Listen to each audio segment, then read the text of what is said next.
गुरु रविदास महाराज जी ने अपने बाल्यकाल अवस्था से ही अपने तेज और ज्ञान का प्रकाश संसार को दिखाया। गुरु रविदास महाराज जी जब बड़े हुए, युवा हुए, तो उनकी वाणियों ने, उनके संदेशों ने संसार भर को एक आईना दिखाया, एक मार्ग दिखाया। वह मार्ग था अध्यात्मता का, वह मार्ग था सत्यता का, वह मार्ग था बौद्धिकता का। गुरु रविदास महाराज जी के उस मार्ग पे आज लाखों करोड़ों अनुयायी चलते हैं। और गुरु रविदास महाराज जी का एक सबसे सुप्रसिद्ध, सबसे चर्चित, जो उत्तर प्रदेश के पंजाब, हरियाणा, उत्तराखंड, हिमाचल प्रदेश, राजस्थान, बिहार जैसे राज्यों में जितने भी गुरु रविदास महाराज जी के गुरुद्वारे, गुरु मंदिर, गुरु घर बने हुए हैं, उन पे लिखा होता है, मन चंगा तो कटौती में गंगा। ये वाणी गुरु रविदास महाराज जी की इतनी सुप्रसिद्ध है, उतनी चर्चित है कि हर मंदिर पे लिखी जाती है। बहुत सारे संतों ने, बहुत सारे ऋषि मुनियों ने, बहुत सारे आध्यात्मिक गुरुओं ने गुरु रविदास महाराज जी की इस वाणी को परिभाषित किया, इसका अनुवाद किया, इसको समझाने की कोशिश करी। पर गुरु रविदास महाराज जी की, मुझे लगता है कि मन चंगा तो कटौती में गंगा का सही अनुवाद या सही परिभाषा हम समाज को नहीं बता पाए। पर मैं आज आपको ये परिभाषा समझा कर जाऊंगा। तो आज गुरु रविदास महाराज जी की जयंती है, उनके जन्म उत्सव पर बहुत खुशी है देशवासियों को। हमें बहुत खुशी है कि हमारी भारत भूमि पर एक ऐसे समाज में, जिस समाज को समाज की मुख्य भूमिका से बाहर निकाल दिया गया था, जिस समाज को चमार कहकर कलंकित, अपमानित किया जाता था, जिस समाज को समाज में धर्म शिक्षा के नाम पर हमेशा अपमानित किया जाता था, उसी समाज में जन्मे संत शिरोमणि गुरु रविदास महाराज जी। उनकी एक वाणी ने, उनके एक संदेश ने पूरे विश्व में, पूरी दुनिया में एक मैसेज दिया, मन चंगा तो कटौती में गंगा।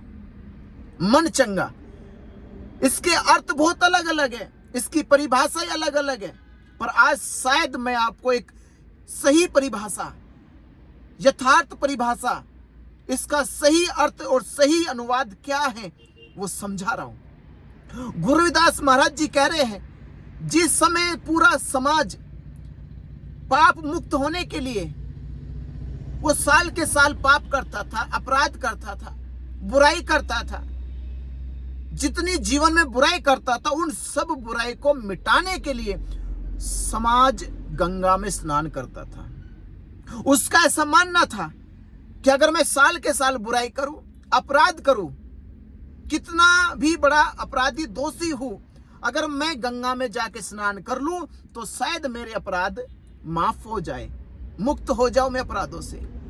ऐसा हम मानते थे। समाज इस मान्यता पे चलता रहा और आज भी चलता है। आज भी गंगा के स्नान पे, गंगा धाम पर लाखों करोड़ों लोग इसी आस्था में, इसी मान्यता में जाते हैं कि हम अपराध मुक्त हो जाएंगे, हम पाप मुक्त हो जाएंगे, हमारी सारी बुराई मिट जाएगी। तो ऐसे अंधविश्वासियों और मूर्ख लोगों को गुरु रविदास महाराज जी ने आईना दिखाया। ऐसे लोगों को, ऐसे आडंबर फैलाने वाले संतों को, महंतों को, पंडों को, पुजारियों को संदेश दिया है कि मन चंगा तो कटौती में गंगा। जहां संसार गंगा के पानी को पवित्र मानता है, पूजता है, गंगा की आरती उतारता है, गंगा धाम जाकर प्रार्थना करता है, उसी गंगा के पानी को गुरु रविदास महाराज जी कह रहे हैं कि मन चंगा। मन चंगा, चंगा का अर्थ होता है शुद्ध, पवित्र, निर्मल, निर्विकार, बुराई मुक्त, अपराध मुक्त, शून्य हो गया, स्थिर हो गया, एकांत हो गया, एकाग्रत हो गया, अध्यात्म में डूब गया। ऐसा मन, ऐसा प्राणी जिसके मन में कोई अपराध नहीं है, कोई शंका नहीं है, कोई प्रश्न नहीं है, जो निर्मल हो गया, जो शांत हो गया, जो सम्यक हो गया, जो समान भाव से प्रकट हो गया, ऐसे मन का प्राणी, ऐसे मन वाला, ऐसे मन का मालिक, जो मन को अपने स्थिर कर लिया है, जिसने अपने मन पर विजय पा ली है। मन चंगा तो कटौती में गंगा। गुरुदास महाराज जी कटौती दिखा रहे। कटौती एक पात्र है। यूं तो कथा कहती है गुरुदास महाराज जी एक चमड़े का काम करते थे और एक कटौती रखते थे, उस कटौती में चमड़े को भिगोते थे। ये कथा कहती है।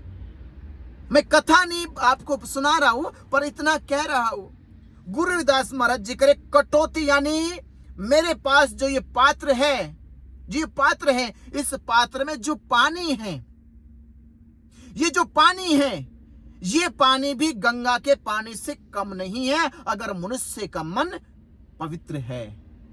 अगर मनुष्य के मन में कोई विकार नहीं है, कोई बुराई नहीं है, कोई अपराध नहीं है, तो इस कटौती का पानी भी गंगा के समान है। गंगा जाने की कोई आवश्यकता नहीं है, गंगा जाने की जरूरत नहीं है, गंगा में डुबकी लगाने की जरूरत नहीं है, गंगा के पानी में पाप मुक्त होने की कोई जरूरत नहीं है। वो गंगा का पानी तुम्हारे पापों को मुक्त नहीं कर सकता। वो तुम्हारे शरीर के मैल को धो सकता है, पर मन के मैल को नहीं धो सकता। गुरुदास महाराज जी यही फरमा रहे, यही समझा रहे अपनी वाणी के माध्यम से कि मन चंगा तो कटौती में गंगा। वो हजारों लाखों संतों से कह रहे कि हे संतों, हे गुरुओं, हे महंतों, हे दासों, थोड़ा बुद्धि विवेक लगाओ। मन की शुद्धता ही जीवन की शुद्धता है।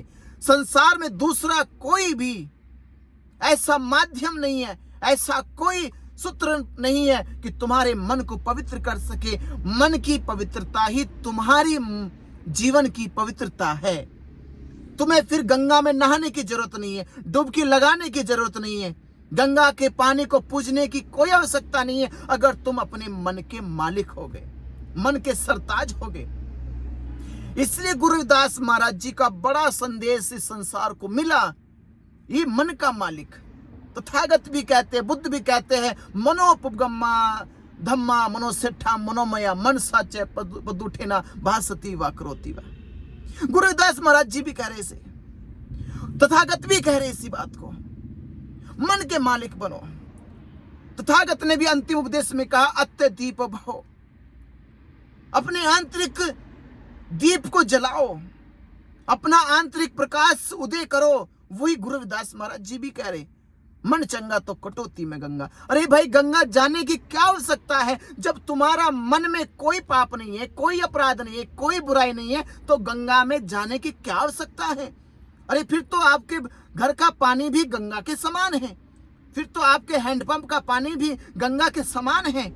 क्या आवश्यकता फिर उस गंगा में डुबकी लगाने की, जब तुम्हारा मन ही पवित्र नहीं है? और मन पवित्र है तो संसार में जितना भी पानी बह रहा है वो सब गंगा के पानी के समान है।